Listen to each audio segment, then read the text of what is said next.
Ito yung pagkain sa ating mga manok ngayon. Ito ang ihalo natin sa feeds. Tira-tirang kanin at saka yung mga sliced bread na hindi naubos sa bahay, ano. Haluan natin ito ng konting feeds. Kasi kita nyo, marami na po sila. Kaya sa ngayon, wala pa tayong mga ano. Yan, yung ating Madre de Agua. Yan o, kaunti pa lang. So, kulang pa rin yan. Kuha tayo ng feeds.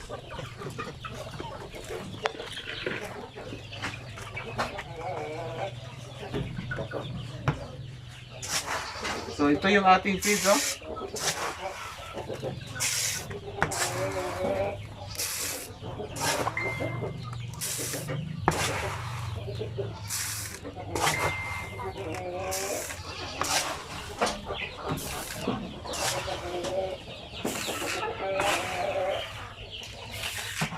So yan ang ating feeds na may halong mga kanin at mga tira-tirang mga sliced bread.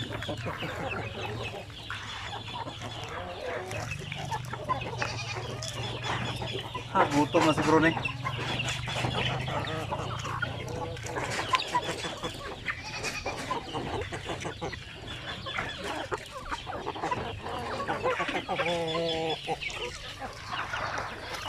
Dagdagan natin ng konti.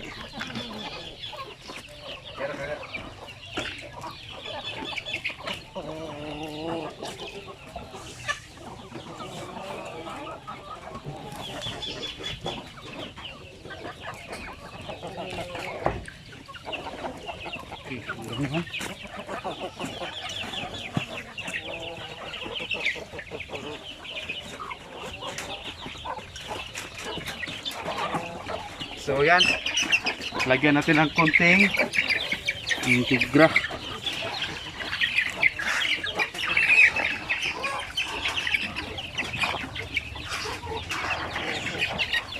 Tapos ibabad natin for 3 to 5 minutes, piles na. So ganun lang kasimple ang pagkain sa ating mga manok.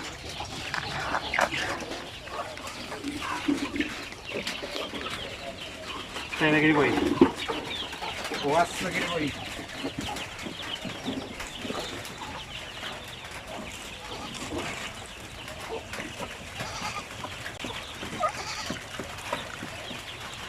Kinagat boy. Ha? Ano bisa? Para sa sampin.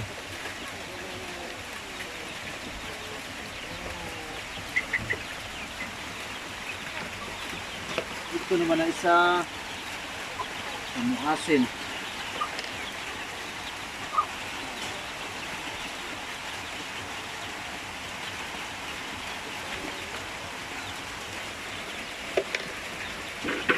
Ini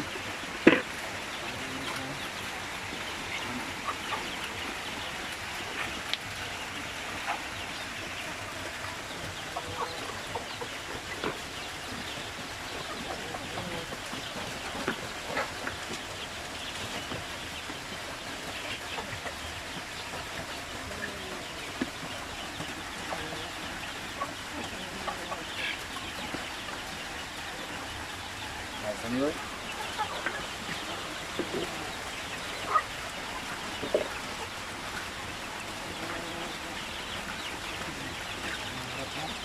Kani mo para sa kuan boy kana diha sa Darah masuk unun nga. mga sunod.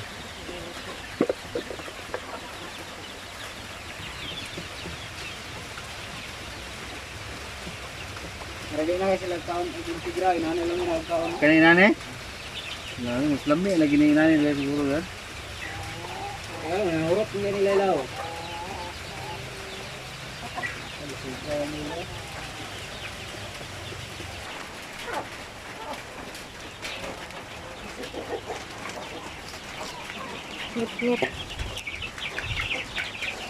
Ay lagi padul kay sa tubig boy.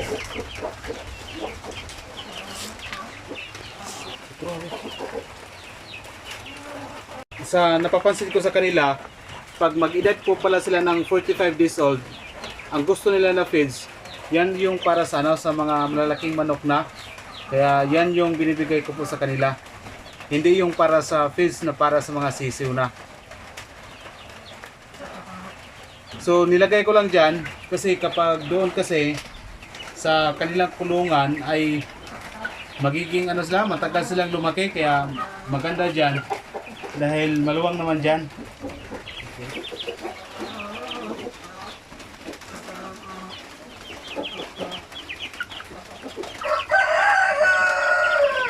Tapos dito, meron akong nakulikta na bago na itlog. So ang ginagawa ko kasi doon kasi sa ano sa ating ranging area, kapag may mangingitlog doon, dito ko siya nilalagay. Kasi pag doon pa natin ilagay sa ano, doon sa doon ilagay sa kanilang paitlogan, ang mangyari kasi ay mabasag yung kanilang mga itlog. Kaya pag malapit na silang maglimlim, tsaka ko na sa ibabalik. So yan ang ginagawa ko kapag walang mga incubator. At sa ngayon, ito na mga itlog. Ito yung itlog, unang itlog ng ating mga RTL na pure basilan, yung ginagawa ko ng video nung nakaraan. Ito na po yon, yung ating mga walo or siyam na mga RTL basilan. Yan na po yung itlog nila. Mga ilang ano to, 2, 4, 6, 8, parang this week lang ata. So yan po yung itlog nila. So hindi natin ibabalik doon kasi masayang ang itlog. Either iinumin po ng mga ibang inahing manok o kaya aapakan lang o marumihan yung kailang mga itlog. Kaya sinisipalit ko. So malaman kasi natin yung mga iba dito na mga inahin natin dito, kung malapit na silang maglimlim, tsaka ko na pinabalik yung itlog. So every time na may maglimlim na dyan, ang ginagawa ko, since wala tayong incubator nga, kinukuha ko nilang paitlogan at nilalagay ko dyan para yung paglimlim nila ay hindi na siya madisturbo.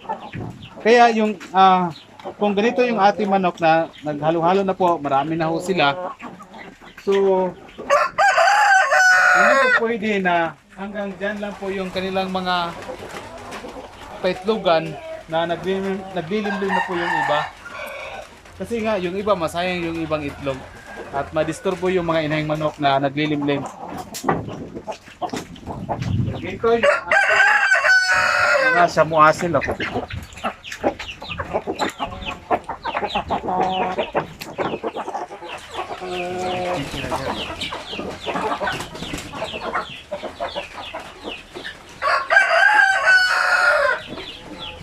So yan po ang ating mga samuasil dyan. At actually may mga itlog na sila pero hindi pa sila naglilimlim.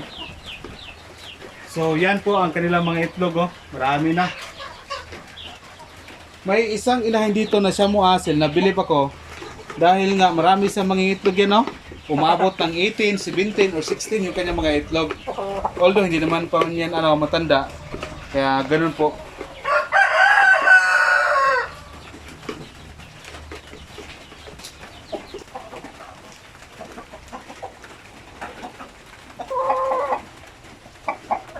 So yan po ang ating mga sampin. So parang actually maghihinto na ata sila sa pangingitlog. Kasi ilang araw na yan, wala pa silang itlog. Kasi August din ngayon is off season din. So actually mga 8 to sila. Yung iba may mga bagong pisa, yung iba may mga sisiw na inalagaan. Yung iba, yun nga, may naglilimlim yung iba.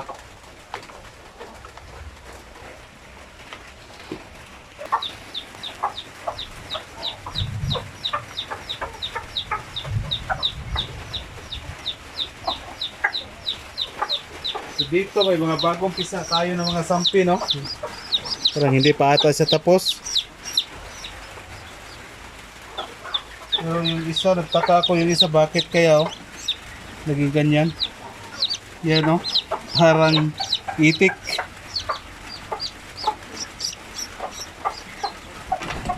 Yan. Dito, may nilagay ako dito.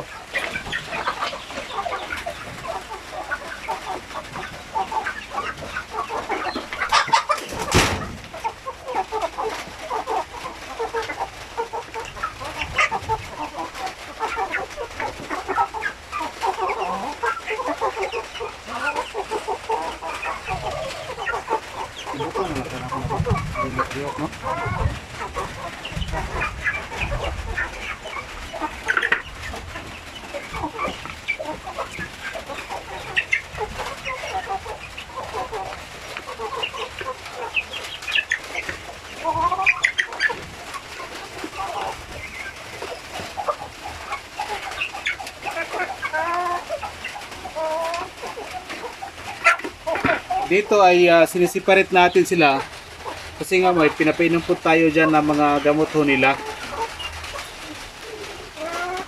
Mga 10 ata to sila. So, 6, 8, 10, 11 pala.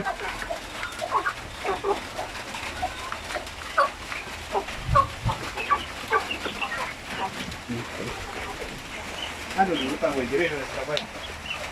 Hindi na maabot no. Ikabot ang gagmay eh.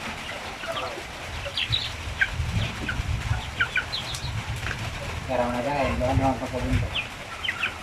So dito ay sinisiparate ko din po yung iba na may ano, kumbaga pinapainom ko sila ng gamot oh.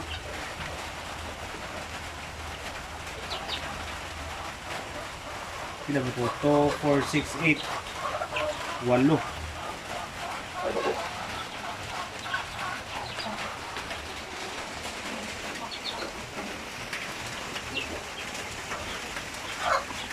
Dami pa.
Kasi nangitlo kaning RTL boy kanino.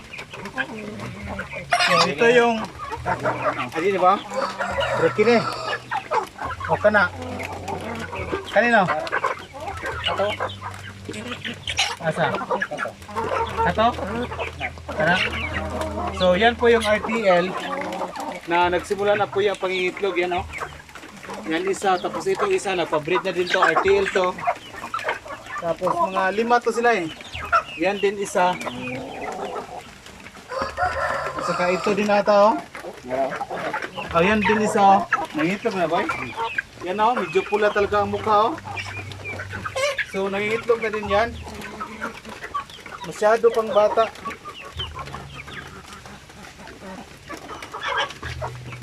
At sa pagkakaalam ko, yung iba dito na mga inahin natin, parang nag-stop na talaga sila sa pangingitlog. Kasi ngayon August, isa off-season na. Pero yung mga RTL natin, yun naman yung nagpumalit na nangingitlog na naman din sila. Yung mga RTL ng mga basilan. Mga 5 or mga 8 ata to sila dito. May iba na nagsimula na po sila nangingitlog.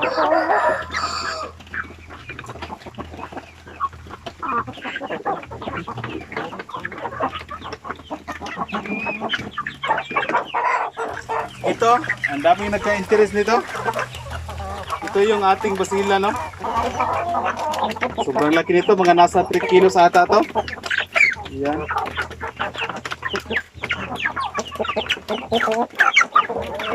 Ito pa isa, sobrang bigat nito.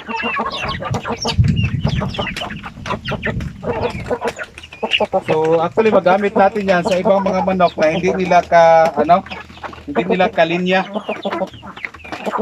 para ma-avoid ang inbreeding.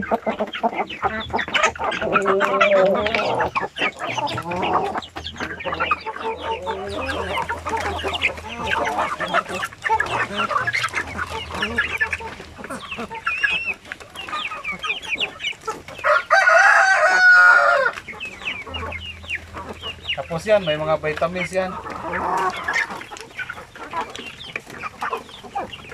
Ang napansin ko lang, yung itong edad nito ng basilan, magsimula pala sila mangingitlog sa edad na 7 months old kasi 7 months old na yan eh.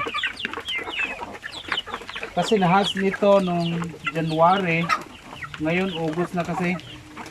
So 7 months na yung nagsimula na nangingitlog yung iba natin mga RTL basilan. Asa naman itong pula kay Nawong? Kada no? Nangitlog na rin. Ito isa daw na RTL basilan. Di ba dumalaga man ni boy? Nangitlog na daw to. Na RTL basilan. Buti na lang hindi ko na binta yan kasi nga merong buyer na gustong bumili ng RTL basilan kasi yung ibang mga inahin ko dito medyo nagkaedad na rin, sa mga ilang taon na lang, 1 year to go siguro, pwede na natin siguro papalitan yung iba kasi mag-decrease yung kanilang pangingitlog. Mga 1 year and a half, 2 years, yun ang kalakasan na pangingitlog sa ating mga inahin dito.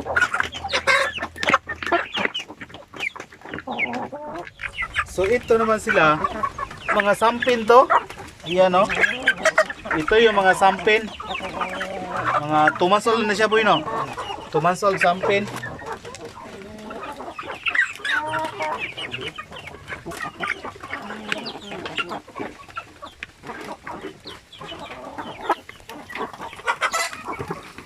Ayan, ubos na.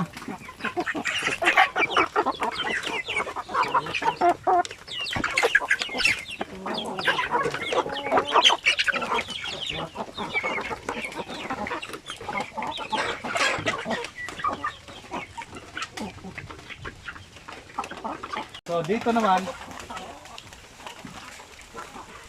dito ay kinukolekta na namin yung itlog kanina dito sa mga RTL kaya wala na. So ang isa din kasi sa mga itlog na mamubulok sila dahil marumi yung itlog. Tulad ngayon, ang dami na po nila dyan, madumihan nila, kaya ma-infertile yung ibang mga itlog, so masayang. Kaya kinukolekta namin. Actually yung idea na yan, yung ganyan na sistema, nakuha ko yan doon sa seminar ng saan nga yun na ganun ang ginagawa, ikolekta ang itlog, pag maglilimlim sila, ibalik na yung kailang mga itlog. Pero ngayon lang yan, na wala tayong incubator, pero darating ang mga ilang buwan, may incubator na tayo, so madali na lang, hindi na natin yung gawin yung ganyan sistema. So yun, at least, nag-stop pangingitlog yung ibang inahin natin. May pumalit naman ng mga RTL na mga basilan natin. Mga I think mga 8 ata dyan na nagsimula naman silang pangingitlog. So tama-tama, mga bare months na. Ayan, hindi man naman yung ating mga native chicken. So sa napapansin ko sa mga RTL basilan, mostly dito ngayon na nakita ko at na-observe ko sa kanila ay nasa 7 to 8 months talaga sila magsimulang mangingitlog yung ating basilan.